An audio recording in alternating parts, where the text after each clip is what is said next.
महाराष्ट्र के महान हठ योगी चांगदेव जी महाराज 1400 वर्ष की आयु थी उनकी। कितनी?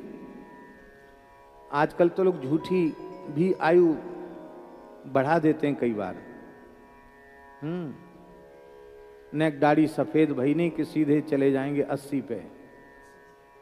कहेंगे हमारे धूप में बाल थोड़ी पके हैं। अब तो बाल तो बच्चों के ही पक जाते हैं, तो उनको 80-90 साल का कह दो कि हमारे धूप में बाल थोड़ी पके हैं। और हम लोग आयु जल्दी बढ़ाते हैं। जोगी उम्र बढ़ावई, बेस्या उम्र घटाई। वो ऐसी बढ़ाई वही उम्र नहीं थी, एकदम सही उम्र थी। कितने साल की? 1400 वर्ष की आयु थी उनकी।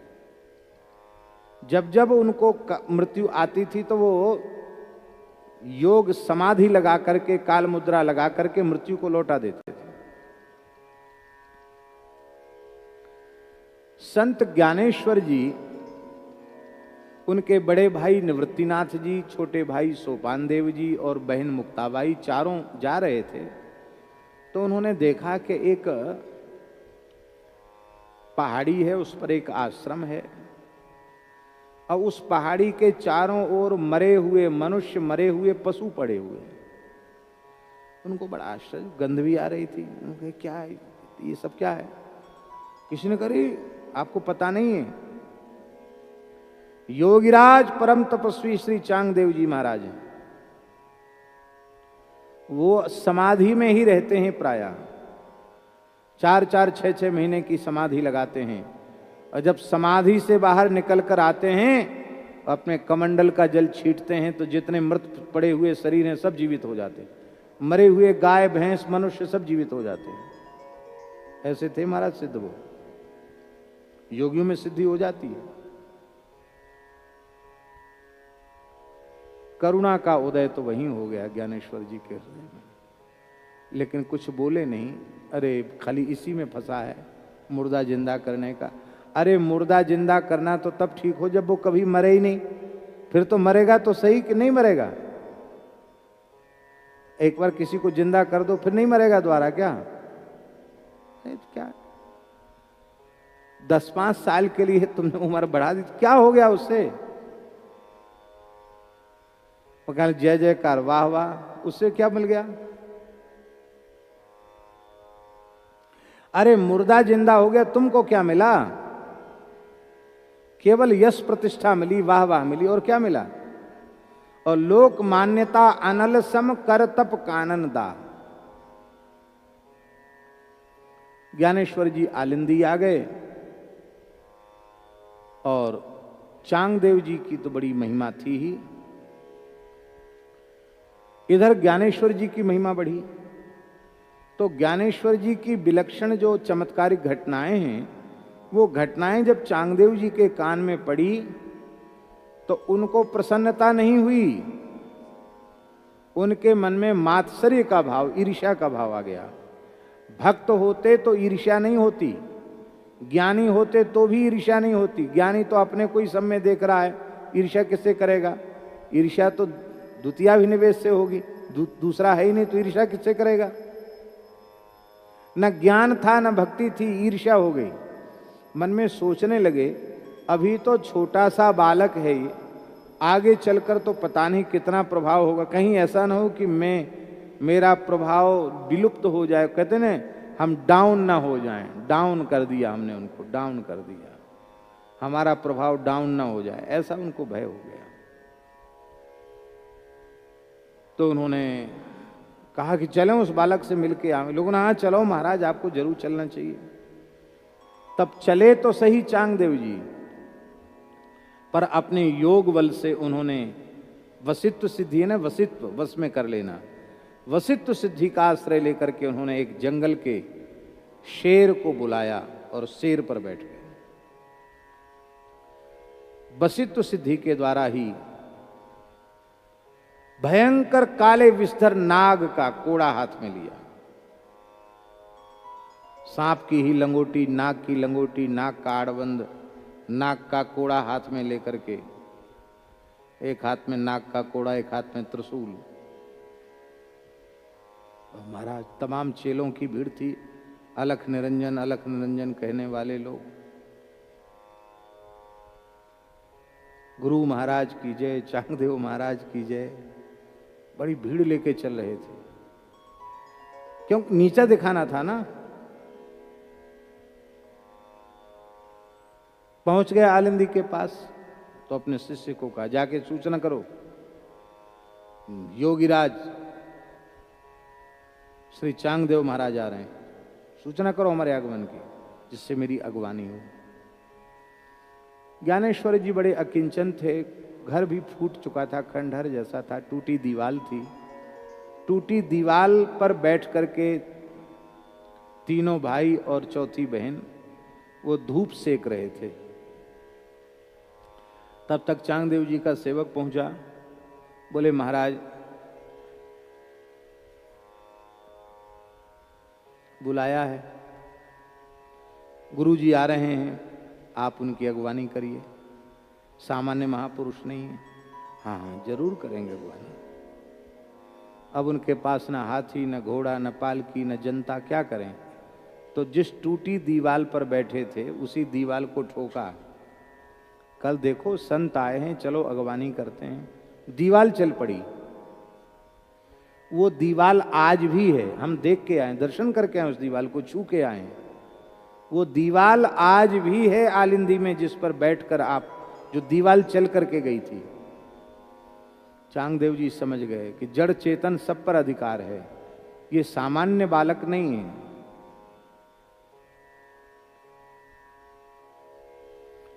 पहले चांगदेव जी ने कुछ पत्रोत्तर किया था, तो पत्र में कुछ लिखा नहीं था, कोरा कागज भेज दिया था। पत्र लिखकर बुलाना चाहते थे अपने यहाँ ज्ञानेश्वर जी को, पत्र में कुछ लिखा नहीं, क्योंकि पत्र में सबसे पहले दंडवत प्रणाम या आशीर्वाद नमस्कार कुछ तो लिखना पड़ेगा। अपने से बड़े हैं और आशीर्वाद लिख दिया तो गलत, अपने से छोटा ही बालक हुआ सिद्धि रिद्धि में और कहीं उसको प्रणाम लिख दिया तो भी ठीक नहीं। तो पहला ही लिखना निश्चित नहीं हो पाए तो आगे क्या लिखें, कोरा कागज भेज दिया। बोले वो सिद्ध है, बालक पढ़ लेगा। तो जब हाथ में कागज आए तो मुक्ताबाई ने पूछा कि इसमें तो कुछ लिखा नहीं है। तो ज्ञानेश्वर जी ने हंस करके कहा कि 1400 वर्ष का योगी सिद्ध होकर भी अभी तक कोरा ही है, इसलिए कोरा कागज भेज दिया। ना ज्ञान का रंग चढ़ा, ना भक्ति का रंग चढ़ा। तो बोले इस कोरे पर, कोरा है तो सौभाग्य की बात है, आप इस पर कुछ लिखिए। तब 65 छंद ज्ञानेश्वर जी ने लिखे उस पर। कितने लिखे? 65 छंद, जिसको ज्ञान चांगदेव 65 ही कहते हैं। 65 छंद लिख करके भेजे। जब उनको पढ़ा तो समझ गए कि तत्वज्ञानी कोई दिव्य महापुरुष आया है। तो भी उनके पास इस पद्धति से आए थे चांगदेव। आप सोचो, भगवान मैं आपका क्या स्वागत करूं। बोले आपने जो कागज पर 65 छंद लिखे हैं उनका अर्थ समझना चाहते हैं। बोले हाँ हाँ अर्थ तो समझा देंगे हम, पर आपको कुछ देना पड़ेगा। क्या महाराज आज्ञा करो, मेरे पास तमाम सिद्धियां, कुछ भी दे दूंगा। बोले नहीं, रिद्धि सिद्धि आप अपने पास रखो, कुछ नहीं चाहिए। एक किसी को बलिदान देना पड़ेगा। क्या करना पड़ेगा? बलिदान देना पड़ेगा, तब समझाएंगे। वो यही समझते थे बलिदान माने हिंसा। तो सोचते थे कि हमारे तमाम चेला हैं जो सदगुरु भगवान जपते हैं, तो किसी चेला को कहेंगे तो गुरु जी के लिए तो कोई भी बलिदान दे देगा। तो जैसे ही चेलों की तरफ, चेला भाग गए 10 दिशाओं में, कोई नहीं रहा, अकेले गुरु जी खड़े रह गए।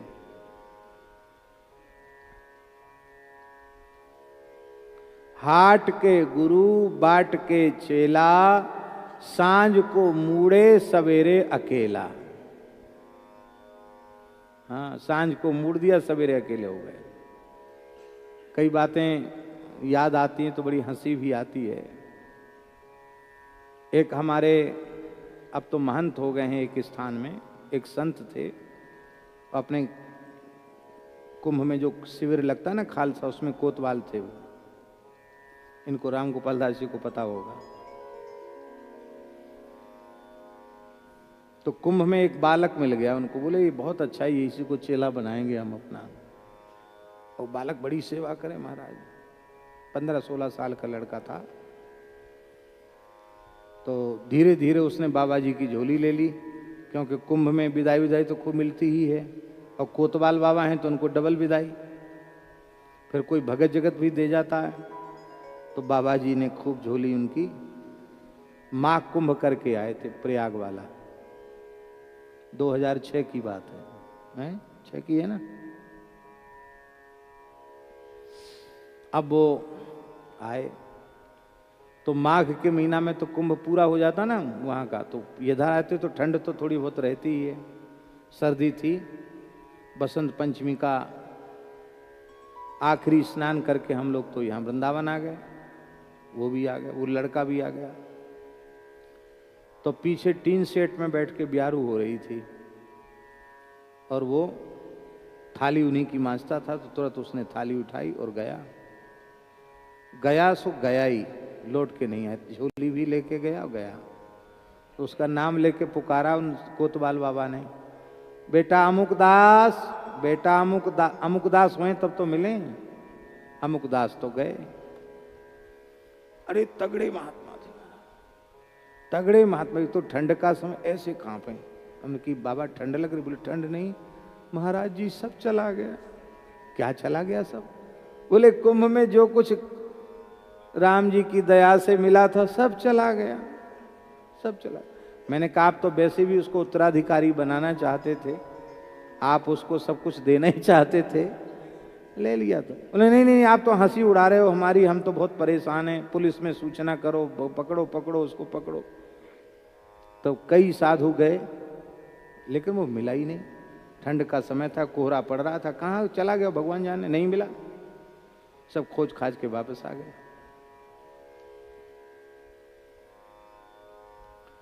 चेले वेले भी काम नहीं आते हैं।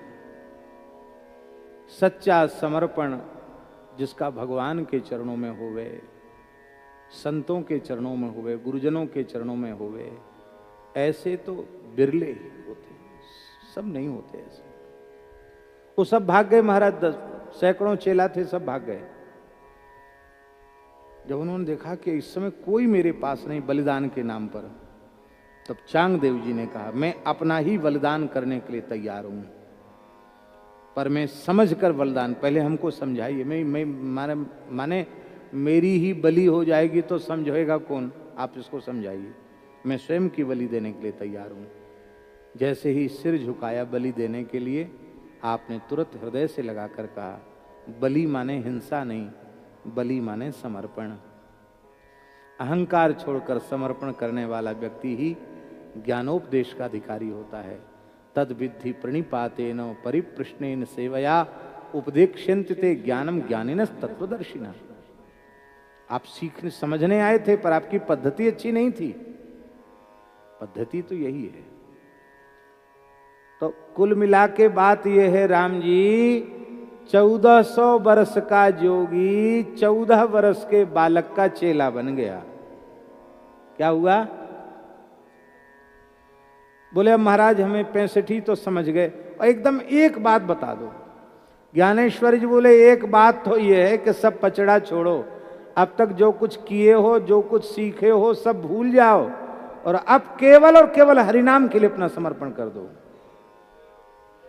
सार यही है। क्या करें? बोले मधुकरी मांगो, जिससे अहंकार नष्ट होगा। आलिंदी में झाड़ू लगाओ, जिससे अहंकार नष्ट होगा। नित्य सत्संग में आओ, और बाकी समय मानसिक नाम जप करो, और जब वैष्णव बने तो मिलकर कीर्तन करो। क्या जपें, क्या कीर्तन करें? राम कृष्ण हरि,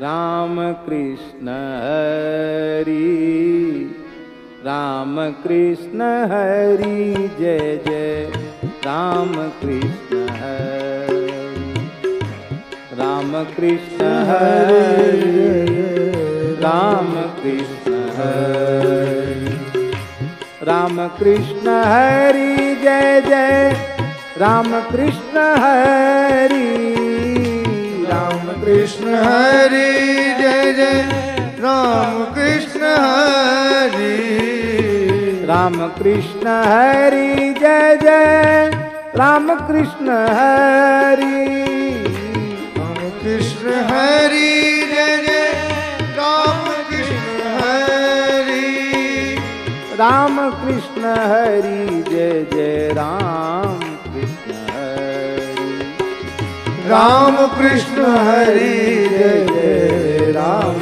कृष्ण हरि, राम कृष्ण हरि जय जय राम कृष्ण हरि, राम कृष्ण हरि जय जय राम कृष्ण हरि, सपने हूँ सिद्धि सुख सपने हूँ न जोग सिद्धि साधन, रोग वियोग धरो सो।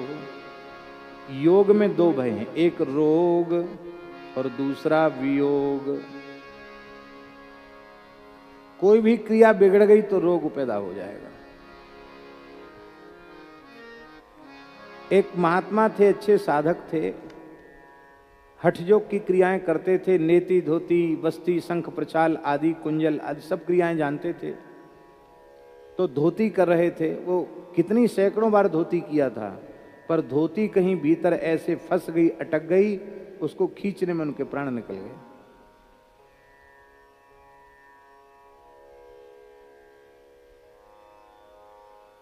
भैया ग्रसे कली रोग जोग संयम समाधि, और वियोग, वियोग जानते हैं, योग से आयु बढ़ जाएगी। 1 मिनट प्राणवायु को कुंभक में रोकने से 12 मिनट की आयु बढ़ जाती है। कितनी? और 12 मिनट रोक लेगा तो कितनी बढ़ेगी? बढ़ाते चले जाओ। और 12 घंटे रोक ले तो, 24 घंटे रोक ले तो ऐसे आयु बढ़ती है। तो आयु तो बढ़ गई, जरा भी नहीं, बुढ़ापा भी नहीं आया, कायाकल्प भी कर लिया योगियों ने। अब वियोग, चेला मरा, नाती चेला मर गया, पनाती चेला मर गया, भाई मर गया, पिता मर गई, माँ मर गई, अब सब मर गए। लो अब रो सबके लिए, क्यों? ज्ञान तो उत्पन्न हुआ नहीं, तो रोना तो पड़ेगा। तो रोग का भय और वियोग का भय ये योग के पीछे लगा हुआ है, नाम योग के पीछे नहीं। नाम योग में न रोग है और न वियोग है, नित्य श्री ठाकुर जी का संयोग है। ये नाम है। अरे भवरोग नष्ट हो जाता है, सामान्य रोग की तरह। रोग कहां से आएगा?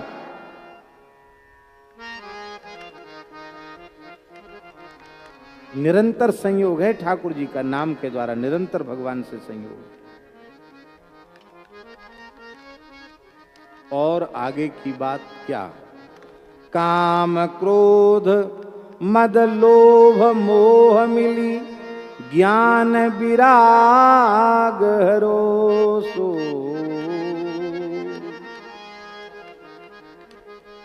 काम ने, क्रोध ने, मद ने, लोभ ने, मोह ने, सब ने मिल करके ज्ञान को भी हर लिया और वैराग्य को भी हर लिया। ज्ञान को चुरा लिया और वैराग्य को भी हरण कर लिया। न ज्ञान रहा न वैराग्य रहा, केवल प्रवचन का वैराग्य रहा और केवल पोथी का प्रवचन का ज्ञान रहा। वस्तुतः ज्ञान और वस्तुतः वैराग्य उसको तो हर लिया, काम क्रोध मद लोभ और मोह ने मिल करके हरण कर लिया। अब जब हरण कर लिया तो ज्ञान वैराग्य से विहीन सन्यासी कैसा होता है? गोस्वामी जी, सब नृप भय जोग उपहासी सब नृप भय जोग उपहासी जैसे बिनु विराग सन्यासी जैसे बिनु विराग सन्यासी। कहते धनुष तोड़ने जो राजा आए थे किसी से धनुष टूटा नहीं, वो ऐसे जनक जी की सभा में उपहास के पात्र बन गए जैसे वैराग्य से विहीन सन्यासी हंसी का पात्र बनता है। सारे संसार में हंसी होती है। हमारे महाराज जी पहाड़ी बाबा महाराज भक्तमाली जी तो किसी को कुछ बोलते ही नहीं थे। वो पहाड़ी बाबा दूसरे ढंग के महापुरुष थे, वो तो बोलते ही थे, सबको बोलते थे, कोई भी हो चाहे जितना बड़ा हो। एक एकदम सरल और एक एकदम नरसिंह भगवान, एक ऐसे क्षमा गुण के समुद्र के बिल्कुल धरती माता के समान क्षमाशील, और एक बिल्कुल नरसिंह भगवान। दोनों ही महापुरुष, ऐसे दिव्य महापुरुष थे। तो महाराज जी किसी साधु को कुर्ता पहने देख लें, चौबंदी, अब तो हम तो मोजा पहना दिया इन लोगों ने, मोजा पहने, हम उनके सामने मोजा पहन सकते थे? अरे राम राम, हालत खराब हो जाती, सोच भी नहीं सकते थे, पहनना तो दूर हो गया। अब लोग कहते इस बीमारी से बचने के लिए मोजा भी पहनना चाहिए, मुंह भी ढको पांव भी ढको। तो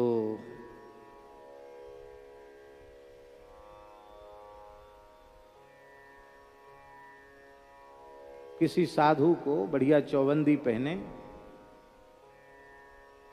नील लगा हुआ कपड़ा और बढ़िया चौबंदी, कुर्ता, जैकेट, ये सब पहने देखते, और अंगूठी और घड़ी ये देखते, आओ आओ आओ महाराज आओ विराजो, वाह वाह विराजो, आओ आओ महाराज, आओ महाराज, वाह।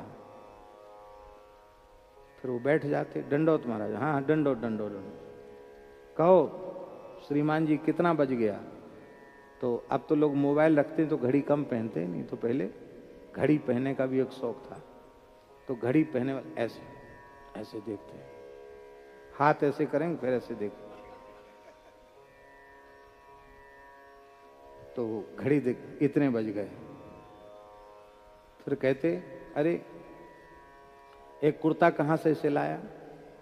वाह बहुत अच्छा कपड़ा है, कितने में आया? सब पूछ लेते उससे। अब वो सोचता कि हमारी तो बड़ी भारी प्रशंसा हो रही है, अरे बोले आप बहुत अच्छे महात्मा हैं।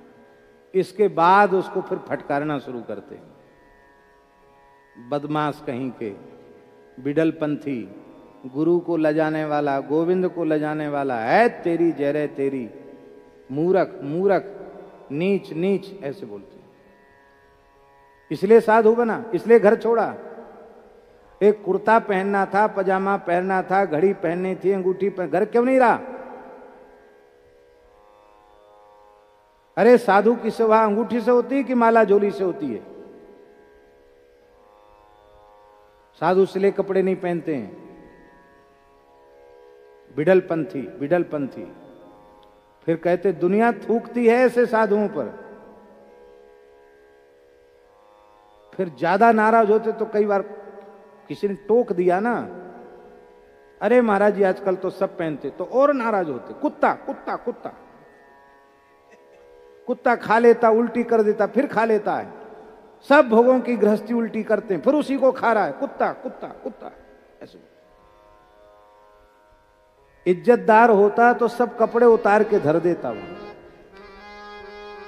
पक्का ही साधु बन जाता है, और नहीं तो द्वारा जीवन में लौट के नहीं आता।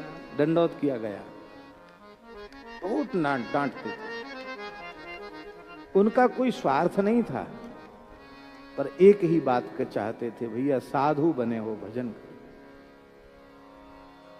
साधु बने हो भजन करो। काय के लिए साधु बने हो? आपको भगवान तो मिले नहीं, गुरु महाराज ने जो भेष भगवान का दिया था उस वेश को भी तुम संभाल के नहीं रख पाए तो तुम्हारे हाथ लगा क्या? भगवान का भेष भी संभाल नहीं पाए, आपके हाथ क्या लगा? और महाराज जी एक बंगला कहावत कहते थे, अब हमको पूरा पता नहीं है, गलत हो तो आप लोग सही कर लेना। शरीरेर नाम महाशय जेई सहाय से ही शय, महाराज जी बोलते थे, शरीरेर नाम महाशय जेई सहाय से ही शय हैं। हाँ, जेमुन सहाय, यही बोलते थे, ठीक है, जेमुन सहाय तेमुन सहे। शरीर ही महाशय महात्मा है, इसको जैसा बनाना चाहो वैसा बन जाएगा। भले इसको बढ़िया भोगी बनाओगे तो भोगी बन जाएगा, योगी बनाओगे तो योगी बन जाएगा, तपस्वी बनाओगे तपस्वी बन जाएगा। तो यदि भोगी ही बनना था तो घर क्यों छोड़ा? किसी को छोड़ते नहीं थे वो, किसी को, हमको नहीं छोड़ते थे। हमको उन्होंने महंत पद पर बिठा, हमको नहीं छोड़ते थे। हमारी कथा चल रही थी रतलाम कुंज में, वृंदावन में, और श्री मदन मोहन दास जी हमारे पास मुख्य रूप से उस समय वही थे, सारी सेवा वही देखते थे। और खाक चौक में वो पूजा भी करते थे, तो पंगत तो वहां जल्दी हो जाती। हम वहां से 1 बजे कथा से आए, दिन में 2 टाइम कथा होती थी। तो गुरुजी 2 टाइम बोलते हैं, बोलने में बहुत श्रम होता है, इस विचार से उन्होंने थोड़ा दाल में घी डाल दिया, और महाराज जी वहीं खाली तख्त पर बैठते थे, उनकी नजर पड़ गई। ऐसी बढ़िया स्तुति भई, बोले साले दोनों नरक में जाएंगे, गुरु चेला दोनों नरक में जाएंगे। सीधे ही दोनों नरक में जाएंगे। ठाकुर जी को भोग लग गया, संतों ने पा लिया, अब ठाकुर जी के लगे हुए भोग में घी डाल के पी रहे हैं। तेरी जय रे तेरी, हे भगवान। ऐसे जो घी पीते हैं सबका घी निकल जाता है, किसी का घी नहीं रहता। बहुत इतना नाराज हुए कि हमको लगा कि हम पा रहे हैं, पाना छोड़ दें क्या, लेकिन वहां छोड़ भी नहीं सकते। अब मदन मोहन दास जी तो बहुत दुखी हो गए, नाराज हो गए कि बताओ महाराज जी इनको महंत बनाया, गुरु जी को, और इतनी मेहनत कर रहे हैं, थोड़ा 1 तोला घी डाल दिया तो घर में गाय है, तो गाय का घी डाल दिया तो क्या गड़बड़ हो गया? भाई किसी के भी मन में आएगा कि नहीं, डाल दिया तो क्या अपराध हो गया? बाद में हमने पा लिया, तो फिर बुलाकर महाराज जी ने समझा, देखो हम लोग तो सब ठाकुर जी के पीछे हैं। ठाकुर जी के थाल की सामग्री इनके लिए रखी गई थी बचा, क्योंकि पंगत में दूसरा सबका बचा हुआ तो उनको खिलाया नहीं जाएगा। तो ठाकुर जी के थाल के सामग्री को रसोई घर में मिला के बचे हुए थाल को रखा गया था। तो ठाकुर जी के कटोरे में तो घी डाला नहीं और इनके लिए घी डाला, ये बहुत बड़ा अपराध हो गया। यदि ऐसा ही करना तो भगवान की दाल में पहले घी डालो, तोलो, 2 तोला 3 तोला, जितना तुम्हारा मन हो घी डाल दो, फिर दे दो, कोई परेशानी नहीं। पर भगवान को भोग लगने के बाद तो मनुष्य के लिए, अरे भाई हम लोग साधु हैं, हमें घी पी करके, दूध पी करके, बादाम खा के संतान पैदा करनी है क्या? हम लोगों को भजन करना है, ये गलत है। फिर बोले अब कल से हम करेंगे तुम्हारी सेवा। हम महाराज जी ऐसा क्यों बोल रहे हैं? बोले नहीं नहीं, कथा में बहुत मेहनत होती, हम करेंगे। सवेरे महाराज जी ने दही मथा, मक्खन निकाला और बढ़िया बंगाल वाली दुलाल चंद की ताल मिश्री उसको पीस करके, और उसमें क्या कहते हैं, मक्खन में मिश्री मिला करके ठाकुर जी को भोग लगाया, और 1 कटोरी भर के मक्खन, बोले खाओ, अभी खाओ, इसी समय खाओ। किसी को देना नहीं, पूरा खाओ। अब देखो, गले में भी तरावट रहेगी, माथे में भी तरावट रहेगी, और प्रेम से कथा कहो, कोई बात नहीं। पर ठाकुर जी को भोग लगाए बिना घी क्यों लिया? हम तो इस बात से नाराज हैं। पुराने संत ऐसे होते थे। वैराग्य हमारा नष्ट हो गया, हमारी रहनी बिगड़ गई, हमारा खान पान विचार सब बिगड़ गया। काम क्रोध मद लोभ मोह मिली, ज्ञान विराग हरोसो। इन विकारों ने हमारे ज्ञान वैराग्य आदि को हर लिया, और ऐसे अपरिपक्व वैराग्य वाले लोग जब सन्यास ले लेते हैं, सन्यास माने चतुर्थाश्रम की दीक्षा, ऐसा नहीं है कि सन्यास, ये भी तो वैष्णव सन्यास ही है। ये सन्यास माने क्या होता है? चतुर्थाश्रम।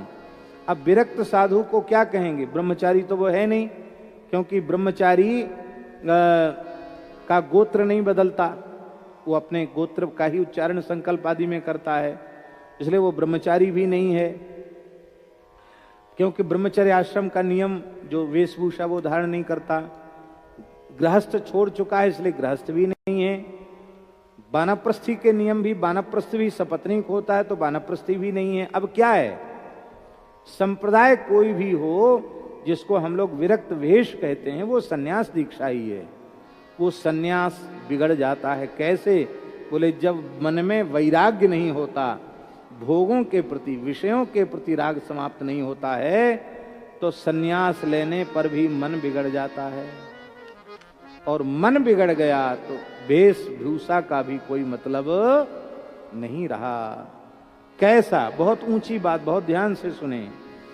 जल नावत आम घरो सो। आम माने होता कच्चा। कुम्हार ने घड़ा बनाया और उस घड़े को अग्नि में तपाया नहीं, आवे में तपाया नहीं, कच्चा घड़ा है मिट्टी का, और उसमें पानी भर दो, क्या होगा? थोड़ी देर में वो घड़ा फूट जाएगा, मिट्टी घुल जाएगी, पानी बह जाएगा। अपरिपक्व ज्ञान वैराग्य वाले व्यक्ति में आप सन्यास की दीक्षा भर दोगे तो क्या होगा? वो घड़े को नष्ट करके स्वयं भी ज्ञान नष्ट हो जाएगा। इसलिए पुराने समय में कई कई साल तक परीक्षाएं होती थी, तब जाकर वेश देते थे। सबको वेश नहीं देते थे जल्दी। चलो चलो सब कोई कहे, पहुंचे बिरला कोई, एक कंचन एक कामनी, दुर्गम घाटी दो। श्री मलुकदास जी कहते हैं, नारी नाही निहारिए, करे नयन की चोट, को एक साधु उबरे पर ब्रह्म की ओट। नारी घोटी अमल की, अमली सब संसार, को एक साधु ऐसा ना मिला, जो संग उतरा हो पार। क्या इन संतों ने स्त्री की निंदा की? निंदा नहीं की, साधकों को सावधान करने के लिए कहा। प्रकृति का संसर्ग नहीं करना, कंचन कामनी के आकर्षण से दूर रहना। यदि कोई गृहस्थ साधक है और भगवान की प्राप्ति इसी शरीर से इसी जन्म में करना चाहता है, तो परस्त्री और परधन इनके आकर्षण को विश्वत त्याग करके भजन में लगे तो इसी जन्म में काम बन जाएगा। और यदि कोई विरक्त साधु है तो नारी मात्र और धन मात्र को विष के समान त्याग दे तो इसी जन्म में इसी शरीर से भगवान तक पहुंच पाएगा, नहीं तो नहीं पहुंचेगा, कहीं न कहीं अटक जाएगा, भटक जाएगा। कुछ दोष छोड़ने पड़ेंगे भजन के लिए। नारायण हरि भजन में ये पांचों न सुहात, विषय भोग निद्रा हंसी, जगत प्रीति बहुबात। ये सब दोष हैं। तो महाराज जी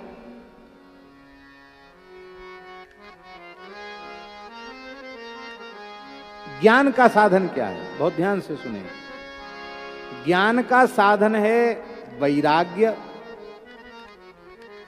फिर वैराग्य से उत्पन्न विवेक, फिर षट संपत्ति, फिर दम, बहिरिंद्रियों का दमन, फिर उपरामता, संसार से भोगों से उदासीनता, फिर तितिक्षा, सहनशीलता, फिर श्रद्धा, और इसके बाद समाधान। ये ज्ञान के अंग हैं। इतना होने पर ज्ञान परिपक्व होगा। तो कितने हैं ये गिनती करो, कितने हैं? विराग, विवेक, षट संपत्ति, षट संपत्ति को एक माना, दम, उपरामता, तितिक्षा, श्रद्धा और समाधान। कितने हुए? 8। अब ज्ञान के अंग तो हो गए 8, और काम, क्रोध, मद, लोभ, मोह, मिल ज्ञान विराग हरोसो। अब यहां बहुत बहुत बारीक बात।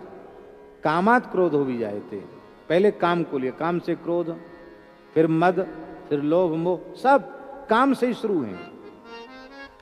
और काम कहां से पैदा हुआ? कहां से पैदा हुआ? विषयान ध्यायतो पुंसः संगस्ते सुपजायते, संगात संजायते कामा, कामात क्रोधो भी जायते। भगवत भागवत चिंतन छोड़ करके दूसरा चिंतन बड़ा बना तो बस वहीं से काम पैदा हो गया। अब काम के अंग कितने हैं वो भी सुन लीजिए, क्योंकि काम से ही सब पैदा हो रहे हैं। और काम वैराग्य की उत्पत्ति में बाधक बन रहा है। काम माने कामना। काम के कितने अंग हैं? ज्ञान के अंग हैं साधन के 8, और काम के साधन के अंग हैं 10। ज्यादा किसके हुए? बहुमत किस तरफ गया? ज्ञान बेचारा अल्पमत में आ गया, और काम जो ज्ञान का विरोधी है वो बहुमत में आ गया। कौन कौन है? 10 लिख लीजिए, सुन लीजिए। कौन कौन है? शिकार, जुआ, दिन का सोना। दिन में सोना भी काम का एक अंग है। दिन में सोना, हम भी सोते हैं, गलती है ये हमारी, दोष हमारा, इसको घटाना चाहिए। उसका कारण यह है कि दिन में सोने की जरूरत न पड़े, रात्रि में कम सोते हैं तो दिन में 1-8 घंटे विश्राम जरूरी हो जाता है। और जेठ में तो लोग कहते थोड़ा सोना भी चाहिए। जेठ मास जो आड़े सोवे, ताको दुख पछवाड़े रोवे। हमारे महाराज जी कहते थे, जेठ मास जो आड़े सोवे, ताको दुख पछवाड़े रोवे। आड़ में सोवे, लू लपट ना लगे। क्यों? उससे पित्त वृद्धि होती है गर्मी में, और दिन में थोड़े विश्राम करने से पित्त का शमन हो जाता है, इस दृष्टि से। पर दिन का सोना वर्जित है। परनिंदा, परस्त्री में प्रेम, किसी भी प्रकार के नशे का सेवन, मद्यपान आदि, चाहे वो और जो दूसरे नशे हों वो भी, नृत्य, गान, वाद्य और व्यर्थ में घूमना, ये 10 काम के अंग हैं। इनके सेवन से काम की वृद्धि होती है। अब गायन, वादन और नृत्य ये काम के अंग हैं, पर जब कीर्तन के अंग बन जाते हैं तो श्री कृष्ण प्रेम के साधन बन जाते हैं। श्री कृष्ण के सामने गाओ, खूब प्रेम से कीर्तन हरिनाम गाओ, खूब नाचो, खूब गाओ, खूब बजाओ। कलकत्ते में एक वैष्णव के यहाँ हम थे, बंगाली वैष्णव। हमारे पहाड़ी बाबा महाराज जो थे ना, उनके विशेष सेवकाना बंगाल में था, बंगालियों में। तो बंगला भाषा सब समझते थे। तो एक बंगाली वैष्णव के यहाँ गए, तो वहाँ क्या हुआ कि महाराज जी संगीत प्रेमी थे, तो हमको भी लोग संगीत सुनाते थे। बंगाली लोग संगीत के शौकीन होते हैं। तो एक बाबुल राग होता है, बाबुल गान गाते हैं उधर बंगाल में, बाबुल गान गाते हैं। तो एक बहुत अच्छे कोई गवैया थे, बड़े प्रसिद्ध बाबुल गान गाने वाले। तो उन्होंने कहा कि ये बाबुल गान गाते हैं और आपको बाबुल गान सुनाएंगे। उसके पहले कुछ साधु वहीं के कलकत्ते के अपने गौड़ीय परंपरा के संत वैष्णव वो कीर्तन कर रहे थे हरि नाम का, अष्टप्रहर वाला कीर्तन पूरा हुआ था। तो वो उन्होंने कहा हारमोनियम लाओ। वो मना कर दिया उसने, कीर्तन वाले ने, नहीं नहीं नहीं। वो थे तो बंगला में बात कर रहे थे, लेकिन उसका आशय ये था कि तुम लोकगीत गाता है, इस पर हम कीर्तन करता है। ये कीर्तन नाम ब्रह्म है, नाम ब्रह्म की साधना इस पर होती है। और तुम लोकगीत गाने वाला है, बाबुल गान गाएगा, हम इस पर नहीं गाने देगा। हरिनाम गाना है तो गाओ, बाबुल गान हमारे हारमोनियम पर नहीं गा सकते। क्यों? हम लोग कीर्तन के पहले खोल, पखा और करताल और झंप, इन सबको फूल तुलसी चंदन चढ़ा करके प्रणाम करते हैं कि भगवान की उपासना का साधन है। ऐसे तुम लोकगीत गाएगा, बाबुल गान गाएगा? नहीं नहीं नहीं, तुम गवैया है, अपना हारमोनियम लाओ, हम नहीं गाने देगा। तो वो जो सज्जन थे जिनके घर में हम रुके थे, वो नाराज हो गए, बोले अरे वाह, आप क्यों नहीं देंगे गाने के लिए, इतने बड़े कलाकार का अपमान करते हैं। तो उनके भाव को देखकर हमें मन में बड़ी प्रसन्नता, मैंने कहा नहीं भैया बिल्कुल ठीक कह रहे हैं, हम आप गवैया हैं अच्छे, तो हम फिर कभी सुनेंगे आपको बुला करके, हमको भी जल्दी जाना है, कोई बात नहीं, आप मन में बुरा नहीं माने, ये बिल्कुल ठीक कह रहे हैं। जिस खोल पर, जिस झंप पर, जिस हारमोनियम पर कीर्तन हो रहा है, उस पर लोकगीत नहीं गाया जाना चाहिए। अब तो महाराज कथा में लोग गीत गजल और फिल्मी गाना सब लोग गाने लग गए हैं। बड़े लोग तो बड़े लोग हैं, बड़े लोगों को तो कोई कुछ कहेगा नहीं, पर बड़ों की नकल ही छोटे करते हैं, छोटे लोग भी गाने लग गए, ये ठीक नहीं। तो ये भी काम का साधन है, इसलिए संगीत केवल श्री ठाकुर जी के लिए और किसी के लिए संगीत नहीं। हाँ हाँ, तो ये जो दोष हैं, इन दोषों के कारण सब नष्ट हो जाता है। बिगड़त मन सन्यास ले, बड़ा कठिन है महाराज। मिट्टी का पात्र रखना, वृक्ष के नीचे निवास करना, परित्यक्त वस्त्रों को जल में धो करके धारण करना, समदृष्टि रखना, मरण जीवन संशय रहित होना, मनवाणी क्रिया से सत्य का पालन करना, निंदा स्तुति में समान भाव रखना, कभी क्रोध न करना, कर्म वासना का पूर्णतया त्याग करना, आत्मदृष्टि रहना, अनग्नि होना, अनिकेत होना, अमानी होना, ये सब वैराग्यवान पुरुष के लक्षण हैं, ये सब होने चाहिए। अब ये तो कुछ है ही नहीं, घर में बहुत भारी अभाव था, अब छोड़कर आए तो यहां वो सब चीज दिखाई पड़ गई, तो उसी में डूब गए, तो सब कुछ नष्ट हो गया। इसलिए चाहे जो कुछ दिखाई पड़े, सुनाई पड़े, पर हम विचार करके चलें कि हम घर छोड़कर आए क्यों, किस लिए आए, अपने लक्ष्य को ठीक बना करके रखें। अब और विचित्र बात, बोले बहुमत, ये तो सन्यास की हालत हो गई, और स्थिति यह है बहुमत मुनि, मुनियों के इतने मत हैं, सबके अलग अलग मत हैं, 60 शास्त्र हैं, प्रत्येक मुनि का एक एक शास्त्र है, सबके अलग अलग मत हैं, सबके अलग अलग सिद्धांत हैं। कहाँ तक पढ़ोगे, कितना पढ़ोगे? तदा गंतास निर्वेदम श्रोतव्यस्य श्रुतस्य च। अब तो जितना समझ चुके हो उसमें उसको करने में लग जाओ, क्योंकि पोथी पत्रा का भी कोई पारावार नहीं है। शैव शाक्त सौर अनेक मत हैं, उन मतों में जैन मत, बौद्ध मत, ये भी मत हैं। कितने मत हैं? सब मत गारंटी लेते हैं कि हम तुम्हारा कल्याण करेंगे, हम तुम्हारा कल्याण, हमारे पास आ जाओ, कल्याण की गारंटी तो हमारी ही है। कई टीकाकार करते हैं कि मत पंथ बहुपंथ, पंथ नाम लिया है तो पंथ भी बहुत हैं। दादू पंथी, कबीर पंथी, निरंजनी, आपा, तपी, उदासी, एक नामी, परान नाथी, सत्यनामी, चारवाक, कापाली, कौल, यानी कितने पंथ हैं। और इन 100-200 वर्ष में और पंथ पैदा हो गए, 200-250 साल में। ये तो उस समय के पंथ थे, और कौन से पंथ पैदा हो गए। अकाली, स्वामी नारायण, राधा स्वामी, ये भी तमाम मत पंथ हो गए। और सभी कल्याण की गारंटी भी ले रहे हैं कि तुम हमारे पास आ जाओ, हम तुम्हारा कल्याण करेंगे। लेकिन तुलसीदास जी कहते फंसना मत चक्कर में। क्यों?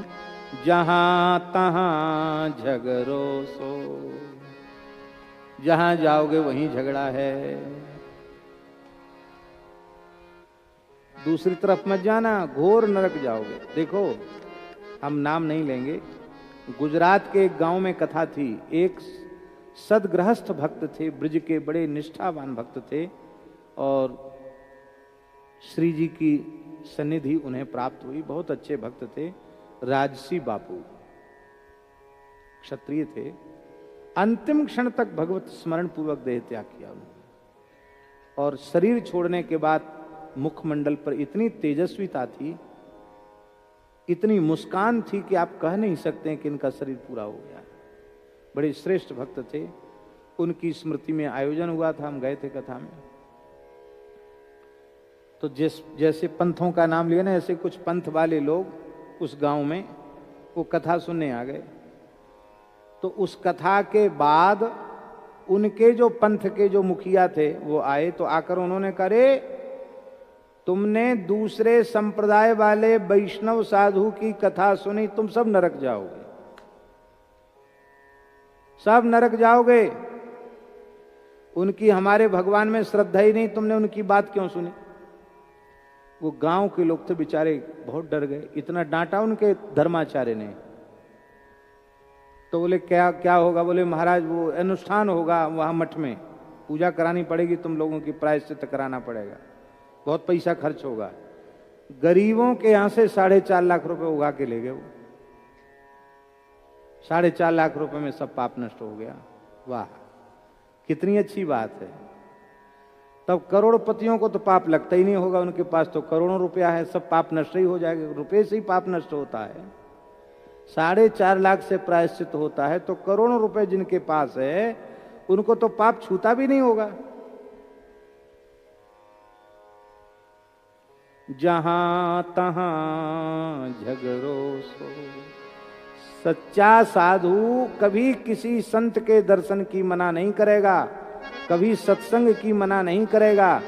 वो कहेगा कि हम ठेका नहीं ले रखे कल्याण का, तुम्हें अपना कल्याण जहां दिखता हो वहां जाओ।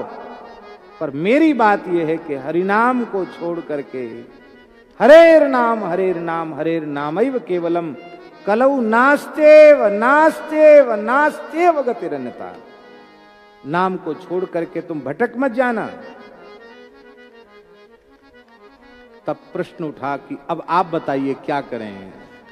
गुरु कहो राम भजननी को मोही, लगत राज डगरो सो। गुरु कहो राम भजननी को मोही, लगत राज डगरो सो। हाँ नाहिन आवत आन भरोसो, नाहिन आवत आन भरोसो। हमारे गुरुजी ने तो श्री स्वामी नरहरानंद जी ने एक ही बात कह दी है, बेटा राम भजन करो। ये राज डगरो है, राजमार्ग है। ये भजन का मार्ग, हरिनाम का मार्ग, भगवत शरणागति का मार्ग, भक्ति का मार्ग राजमार्ग है। धावन निमील्यवा नेत्रे न स्खलित न पते दिया। दौड़ के चलो, आंख मूंद के चलो, आंख खोल के चलो, न स्खलन है न पतन है। चाहे जैसा संकट आवे, चाहे जैसी समस्या आवे, भटकने के बहकने के अनेक अवसर जीवन में आवेंगे, पर स्वप्न में भी हरिनाम से कभी विमुख नहीं होना, कथा कीर्तन से विमुख नहीं होना। लाख विपत्ति आवे तो भी हमें कथा कीर्तन से विमुख नहीं होना।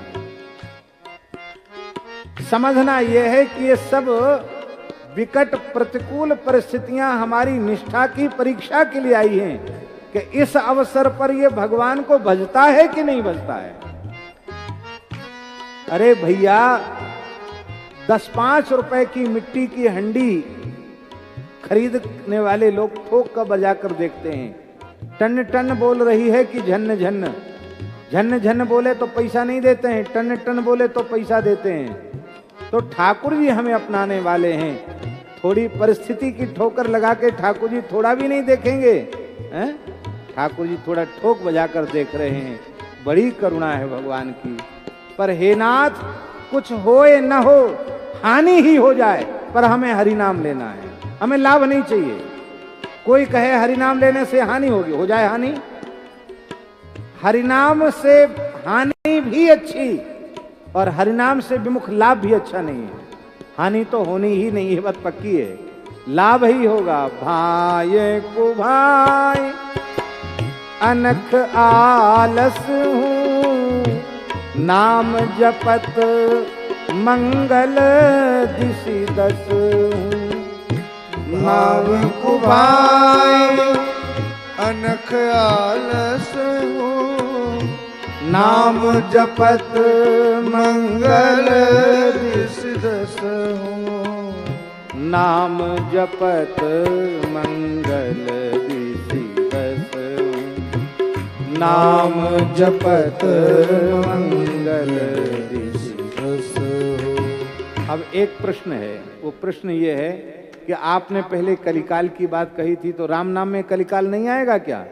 गुरुजी ने कहा राम राम करो, राम राम में कलिकाल, बोले नहीं आएगा। और सब साधनों में कलयुग बाधा पैदा करेगा, पर हरिनाम में कलयुग बाधा पैदा नहीं करेगा। क्यों नहीं करेगा? इसलिए क्योंकि राम नाम नर केसरी। इंद्र सिंह भगवान है, राम नाम नर केसरी, कनक कशिपु कलिकाल। कलयुग हिरण्य कशिपु है और नाम महाराज नरसिंह भगवान है। नरसिंह भगवान हिरण्य कशिपु का क्या काम करते हैं? पेट फाड़ देते हैं। नाम महाराज कलयुग का पेट फाड़ देंगे। और जापक जन प्रहलाद, नाम जपने वाला प्रहलाद है, और पाल ही दली सुरसाल। राम राम करने वालों को कलयुग सताएगा तो भगवान नरसिंह बन के पेट फाड़ देंगे उसका। इसलिए कलयुग डरता है नाम जापकों से।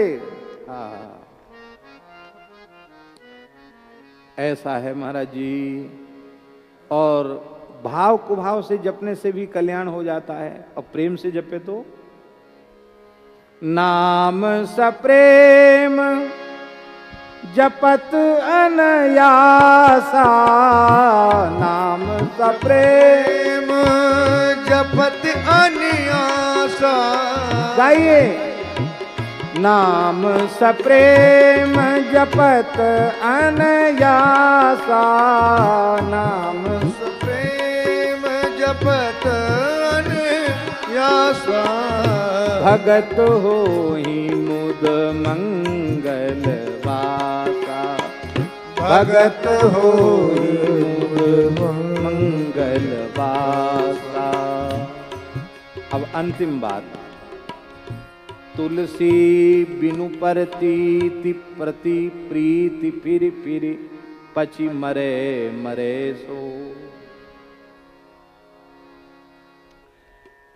कई बार क्या होता है, बहुत ध्यान से सुने, कई बार क्या होता है कि हम आपके बहुत हितैषी हैं, ठीक है, हमको बहुत दया आ गई, आपके प्रति बड़ी करुणा आ गई, और हमने आपको समझाया, खूब पीछे पड़ के समझाया, हाथ धो के पीछे पड़ गए, फिर भी आपकी समझ में नहीं आई, फिर भी आप वही कर रहे हो जो आपको नहीं करना चाहिए, जिसमें आपकी हानि है वही काम कर रहे हो, तो समझाने वाला क्या करेगा? ऐसी स्थिति में समझाने वाला क्या करेगा कि भैया हाथ जोड़े, तुम्हें जहां मरना हो मरो, मरो पचो कचू करो, अब हमें अब तुम जानो, तुम्हारा काम जाने। तुलसीदास जी बहुत हाथ पैर जोड़ के समझा रहे हैं, किसको? दूसरे को नहीं, अपने आप को, अपने मन को समझा रहे हैं। भाई देखो, ये है राजमार्ग, तो ये है, सब बात सुनते हो, समझते हो, जानते हो, इसके बाद भी तुम्हें यदि नाम में प्रतीति माने विश्वास नहीं है, और ऐसे महा महिमामय नाम में प्रीति नहीं है, तो फिर पची मरे मरो सो, फिर बार बार पैदा हो, बार बार मरो, सुअर कुत्ता गधा घोड़ा जो बनना हो बनो, बार बार 84 के चक्कर लगाओ, फिर पची मरे मरो सो। अरे भाई आप इतने नाराज क्यों हो गए? श्राप देने लगे कि पचो मरो, ऐसा क्यों बोलने लग गए? अच्छा आप कह दो, अब की बार आपकी बात मान लेंगे। बोले अच्छा राम नाम बोहित भवसागर, श्री राम नाम बोहित है, जहाज है, हरि नाम जहाज है, और यह संसार समुद्र है। हम तैरना जानते हैं, बचपन से ही तैरना जानते हैं, तैरने का शौक भी खूब है, तो कोई पोखरा तो तैर जाएंगे, कोई सरोवर तैर जाएंगे, छोटी मोटी नदी भी तैर के पार कर जाएंगे। हम कहें जगन्नाथपुरी जाके के समुद्र पार करेंगे तो कर पाएंगे? एक हेड़ा में ही समुद्र एक उठा के पटक के फेंक देगा। कितने लोग हाथ पांव टूट जाते महाराज, वहां भी जुक्ति मुक्ति से नहाना पड़ता समुद्र में। थोड़े भी असावधान हुए कि बस जैसी आराम। समुद्र तो नहीं तैर सकते, तैरना जानते तो भी समुद्र नहीं तैर सकते। ऐसे ही आप अनेक साधन से संपन्न हैं, पर उन साधनों का बल लेकर भवसागर को पार नहीं कर सकते। छोटे मोटे नदी पोखरे पार कर सकते हैं, भवसागर पार नहीं जा सकते। इसके लिए जहाज पर चढ़ना जरूरी है। वो जहाज क्या है? श्री हरिनाम का जहाज है।